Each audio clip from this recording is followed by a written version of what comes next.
The new Nile Bridge was commissioned in Jinja in 2018. 1,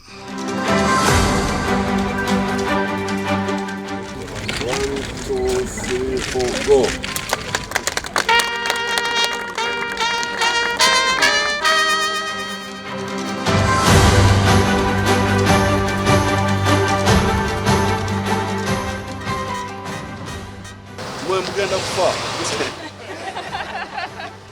The construction of the Kampala flyover was flagged off in 2018. 1,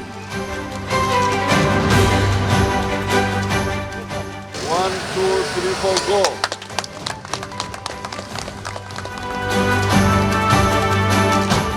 The two projects were under supervision of Uganda National Roads Authority, UNRA.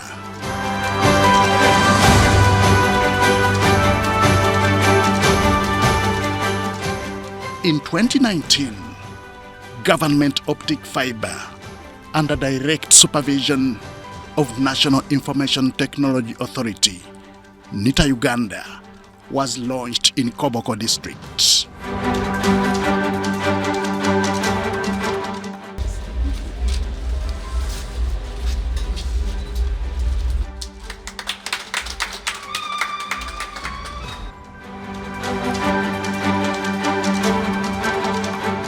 To get quick access to information.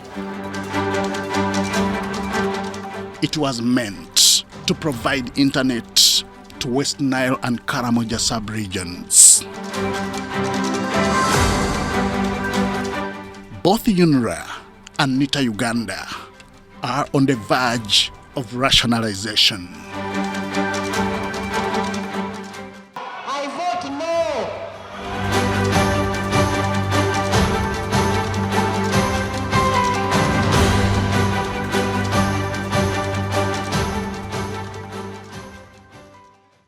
The oath of allegiance and the oath of Member of Parliament. July 2021. I, Muruli Mukasa Wilson, Wilson Muruli Mukasa, in his capacity as Minister for Public Service, takes oath as an ex-officio member of Parliament. and that I will preserve, protect, and defend the Constitution. So help me God. As soon as he receives his instruments of power, a matter of national concern comes his way. I would pray that UNRA should remain a semi-autonomous institution, but have the current structure reviewed to optimize resources and reduce overhead costs. The concern is that Uganda National Roads Authority is being phased out. Muruli explains. The functions of UNRWA are not going to be lost. 2 years later, the matter surfaces again. This, as the new board of directors of National Information Technology Authority Uganda takes oath. I, Alexander Chibandama, swear that I will faithfully and honestly fulfill.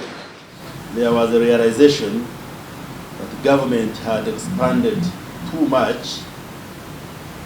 We had the mainstream ministries, but also the agencies were becoming many, and the coordination was becoming a challenge. This justification is a culmination of an idea that began with a vision to streamline, modernize, and enhance government operations. NITA-U is one of the agencies that is destined for rationalization, and when time comes, it will be taken back into the ministry and it becomes a department within the ministry. But the key message is that we rationalize, but agencies do not lose their functions. Besides cutting costs, the rationalization of government agencies also seeks to ensure effective service delivery. This is why a decision was recently taken over the same by the NRM Parliamentary Caucus sitting at State House Entebbe. The government of Uganda needs to reduce the scale and scope of its activities in order to reflect its revenues. Right now, this country is heavily indebted. Why? Because we are trying to spend far, far, far beyond our means. You know that 30% of Uganda's budget goes into debt servicing. For that matter, 30% of Uganda's revenue goes into debt servicing. What is that? You are just paying interest on loans. And right now we are borrowing from Tom to pay Paul. But how best placed is rationalization of agencies towards this quest? It must be done out of a study. So some kind of an analysis must have been done. So the biggest challenge we have in Uganda is that someone came out because of interests, not because of studies. And now they are saying we will rationalize. They wanted to throw the baby with the bathwater. It's good, and no one in Uganda is more beats me in advocating for reduction on the number of commissions and semi-autonomous government agencies. There are too many and spend too much money. But then they said they should shut up UNRA. UNRA they're closing it. UNRA is of such strategic importance, I felt they should keep it. They said the Insurance Regulatory Authority, but it's not funded by the taxpayer. Insurance companies pay money and they sustain themselves. UWA is not funded by the taxpayer. UWA funds the Ugandan taxpayer. You have URSB, Uganda Registration Services Bureau. It collects so much money, pays for itself. 70% of its budget goes to the treasury to fund the government. Why close it? The implications of rushing the move could be negative if anomalies seen in earlier attempts are anything to go by. Now government says they will be saving about 900 billion. But if you look at the total money that is required for surveillance packages, it is actually more than 900 billion. An example alone in UNRA, they have about 1,400 workers. And when you calculate their surveillance package, government to disband UNRA now, they need 250 billion. But other than just merge or phase out agencies, why not consider resizing the entire government system, beginning with the executive?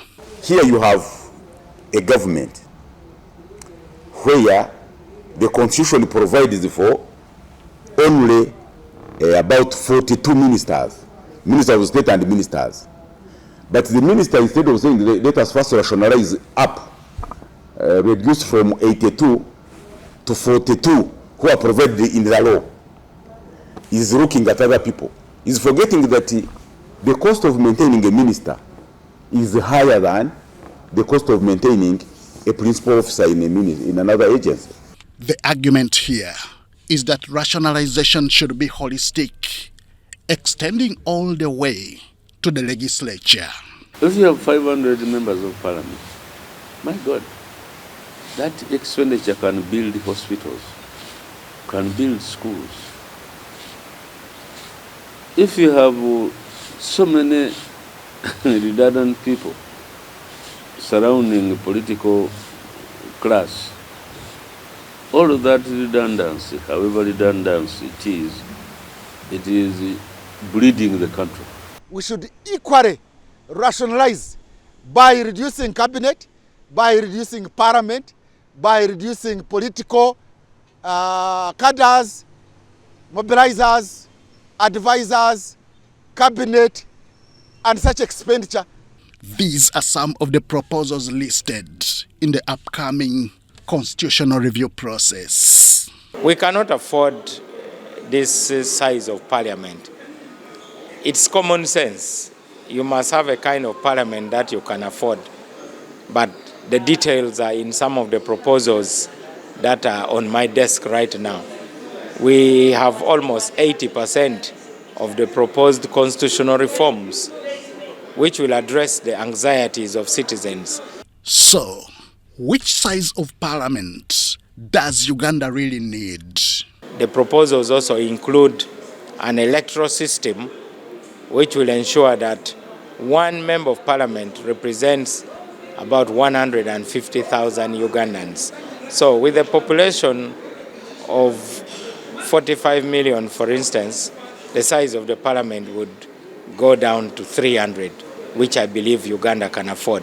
I see so many advantages that our parliament here should be about 120 to maybe 150 people maximum. Reduce the number of ministers. The implication of this is that it would call for reducing the number of districts. Over the years, the decentralization strategy has seen creation of more local government administrative units. The following city will take effect in 2022. One of the most recent was that of new cities. As I wait for Kasese Industrial and Mineral City, Madam Speaker, allow me to vote yes. Only one member of parliament opposed the proposal. Would it not be procedural right, Madam Speaker, for us to receive first finance tell us where is the money for the sub-counties and town councils before we proceed to look at the cities, Madam Speaker? She cited what she saw as wasteful expenditure. Madam Speaker, we had to borrow 600 million euros to finance our budget for this financial year. I vote no. As long as the logic, the political logic for creating those many districts, posts in government and cabinet and parliament and cabinet is there, the political logic is still relevant, you will never ever reduce the districts. If anything, we are going to create more. You think it's politically possible, even if they elected Bobby Wine, can he close one district? One. The political backlash he'll get will be enough to throw him out of government. That should not vote for him. In fact, I saw a study which shows that Museveni tends to win in new districts. Wherever a district is created, they reward him with the votes. Government has already introduced 9 bills before Parliament. They are aimed at legalizing provisions to rationalize agencies in different sectors. Amendment of Uganda National Meteorological Authority Act 2012, Act 11 of 2012. But to what extent will this address the challenge of public expenditure? Rationalizing by way of getting rid of some of these government agencies and merging some is not going to be the solution to high public expenditure, because there is also high public expenditure on political offices.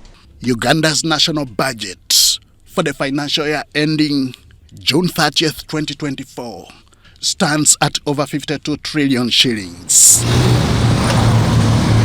The figure, which has been growing over the years, is expected to grow further next financial year. This is attributed to growing public expenditure, a burden said to be partly contributed to by the existence of non-productive agencies. Henry Okurut, UBC.